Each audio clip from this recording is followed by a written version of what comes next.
Hello everyone. ఇవాళ మనతో పాటు ఉన్నారు సీనియర్ జర్నలిస్ట్ జగదేవ్ గారు. వారితో మాట్లాడదాం. సార్ నమస్తే సార్. నమస్తే. సార్, జగన్ గారికి బెయిల్ రద్దయిందని చెప్పేసి ఒక న్యూస్ వస్తుంది. సో అది నిజంగానే రద్దయిందా లేకపోతే ఒక కైండ్ ఆఫ్ రూమర్ అనుకోవచ్చా? బెయిల్ రద్దు కాదు. బెయిల్ రద్దు చేయమని పిటిషన్స్ అయితే చాలా వచ్చాయి. మేబీ RRR రఘురామకృష్ణరాజు గారు, మన ఉండి ఎమ్మెల్యే గారు. సో ఆయన ఎప్పటి నుంచో పంతం పట్టారు. అయితే ఇది కొత్తగా ఈ అంశం మళ్ళీ తెర మీదకి ఎందుకు వచ్చిందంటే, నిన్న మన భారతదేశ ప్రధాన న్యాయమూర్తిగా, చీఫ్ జస్టిస్గా సంజయ్ ఖన్నా ఎవరో ఆయన బాధ్యతలు స్వీకరించిన తర్వాత తొలి రోజే ఏదో అందరిది బాధ్యతలు స్వీకరించేసి నమస్కారాలు, వందనాలు, ఫ్లవర్ బుకేలు తీసుకోవడం కాకుండా ఆ రోజు ఒక 45 కేసుల వరకు విచారణ డెసిషన్స్ ఇచ్చేశారట. అంటే అంత ఫాస్ట్గా ఉన్నారు. ఎందుకంటే ఏ చీఫ్ జస్టిస్ ఆ పదవి అధిరోహించి తర్వాత దిగిపోయిన తర్వాత వాళ్ళు చెప్పే ప్రధాన అంశం ఏంటంటే, వేల కొద్దీ పెండింగ్ కేసులు ఉన్నాయి, ఇవి త్వరితగతిన పూర్తి చేయాలి, దీనికి మొబైల్ కోర్టులో లేదంటే ఫాస్ట్ ట్రాక్ కోర్టులో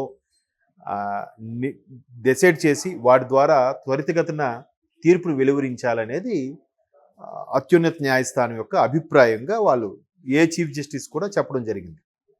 అయితే ఈ సంజీవ్ ఖన్నా వచ్చిన తర్వాత ఎప్పట్లాగే మన RRR గారు మళ్ళీ ఆయన బెయిల్ రద్దు చేయని పిటిషన్, ఎందుకంటే ఆల్మోస్ట్ ఆల్ 2012 నుంచి నడుస్తుంది. అప్పుడు కదా అరెస్ట్ అయ్యారు ఈయన. 12 ఏళ్ళుగా బెయిల్ ఏంటమ్మా?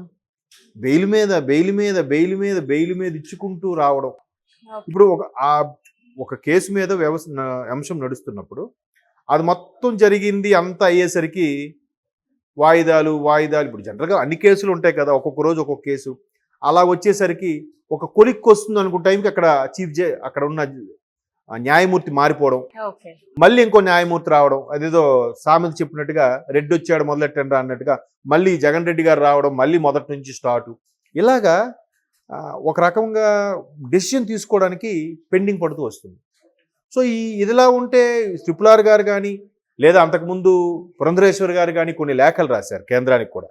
ఇంకెన్నాళ్ళు ఇట్లా ఉంది, ఈయనకి మీద కేసులు ఉన్నాయి, ఇది ఒక కొలిక్కి రాదా, లేదంటే ఇంకొంతమంది, ఆయన పేరు మర్చిపోయాను, ఇంకొక ఫేమస్ పొలిటీషియన్ లాయర్ కూడా, ఆయన కూడా హైదరాబాద్ CBI కోర్టుకు సంబంధించి పక్క రాష్ట్రానికి ఎక్కడైనా, అటు మద్రాసు కానీ లేకపోతే ఇంకా వేరే అటు మహారాష్ట్ర కానీ ఇటు కర్ణాటక కానీ ఎక్కడ షిఫ్ట్ చేయండి, ఇక్కడ ఉండడం వల్ల ఆయనకి చక్కగా కంఫర్ట్గా ఉంది, మేబీ స్థానికంగా ఉండే ప్రభుత్వ అండదండలతో ఈయన నడిపించుకుంటున్నాడనే వార్తలు కూడా కొన్ని ఉన్నాయి. సో ఇప్పుడు మరలా సుప్రీంకోర్టుకు పిటిషన్ వేయడంలో RRR గారు, సంజీవ్ ఖన్నా గారు అసలు ఏంటి ఇది ఎప్పటి నుంచి ఉందని మళ్ళీ నిన్న చీఫ్ జస్టిస్గా తీసుకున్నాక ఆయన త్వరితగతిన పూర్తి చేయాలి, మ్యాక్సిమం డిసెంబర్లో దీనిపై ఒక క్లారిటీ రావాలని చెప్పి ఆర్డర్స్ పాస్ చేశారు. దానికి సంబంధించిన పిటిషన్ డిసెంబర్ 2కు వాయిదా వేసి ఇది 1 or 2 వాయిదాస్లో డిసెంబర్లోనే కొలిక్కి రావాలంటగా చీఫ్ జస్టిస్ గారు ఆర్డర్స్ పాస్ చేశారట. సో ఇన్నేళ్ళుగా వాయిదాలు తీసుకోవడం ఏంటి? ఇప్పుడు అయితే ఆయన ఏ నేరము చేయకపోతే నిర్దోషిగా బయటకు వచ్చేయాలి, క్వాష్ పిటిషన్ ద్వారా ఏదో కేసు కొట్టేయాలి, లేదా కక్ష సాధింపుగా చేశారు, ఈయన ఏ తప్పు చేయలేదు, క్విడ్ ప్రోకో లాంటివి చేయలేదు, ప్రభుత్వ ధనాన్ని వేరే విధంగా మళ్లించారు లాంటివి చేయలేదు, ప్రభుత్వకు సంబంధించిన పథకాల రూపంలో లేదా ప్రాజెక్ట్ రూపంలో తీసుకున్నవి ఆయన వేరే 11 సూట్ కేస్ కంపెనీల వ్యవహారం, ఇవన్నీ కూడా ఏం లేదు, నా మీద కక్షతో అప్పటి కాంగ్రెస్ ప్రభుత్వం ఇవన్నీ పెట్టింది అన్నట్టుగా ఏదో చెప్పొచ్చు. నిజంగా అలాగేం లేకపోతే ఇప్పటికి ఆయన బెయిల్ మీద కాదు, కేసే కొట్టేయాలి, బయటకు వచ్చేయాలి. కేసు కొట్టట్లేదు, అలాగని బెయిలు రద్దు చేయట్లేదు, అలాగని శిక్ష పడట్లేదు, ఒక కొలిక్కి రావట్లేదు, వెళ్ళడం బెయిల్ ఎక్స్టెన్షను, వెళ్ళడం బెయిల్ ఎక్స్టెన్షను, ఇక్కడ కూడా శుక్రవారం వచ్చి CBI కోర్టుకు సంబంధించి సంతకం పెట్టడం, ఏంటి ఇవన్నీ? అది చాలా మందికి ఉంటున్న ప్రశ్న. దీనివల్ల ఏమవుద్దంటే, ఇంత డ్రాగన్ చేయడం వల్ల న్యాయ వ్యవస్థ మీద కూడా కొంతమందికి అనుమానాలు వస్తాయి.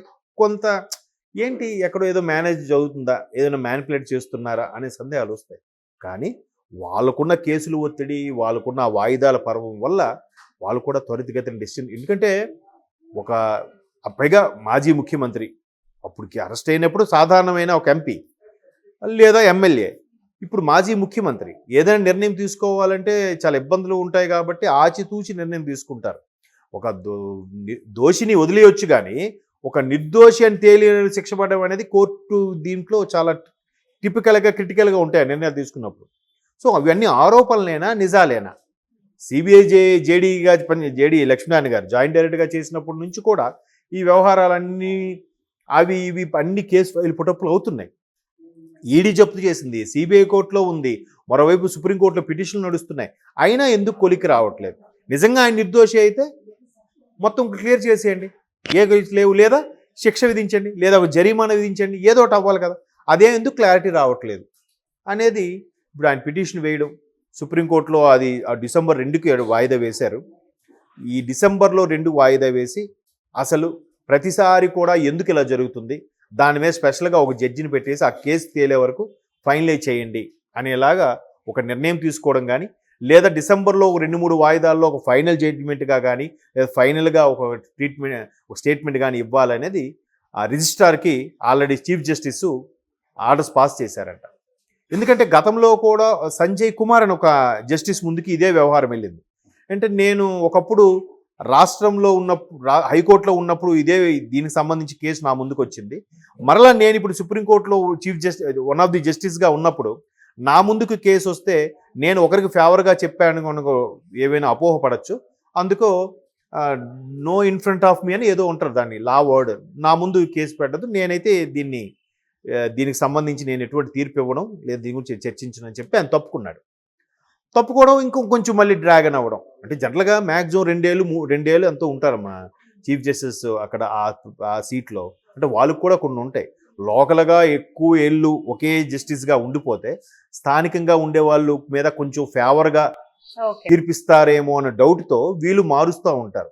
అంటే న్యాయమూర్తి దృష్టిలో ఎవరైనా ఒకటే, తల్లి అయినా తండ్రి అయినా ఇరుగు పొరుగు అయినా చుట్టాలు బంధువులైనా ఎవరైనా ఒకటే అనే ఉద్దేశంలో వీళ్ళు కూడా ఎప్పటికప్పుడు షఫుల్ చేస్తుంటారు న్యాయమూర్తుల్ని.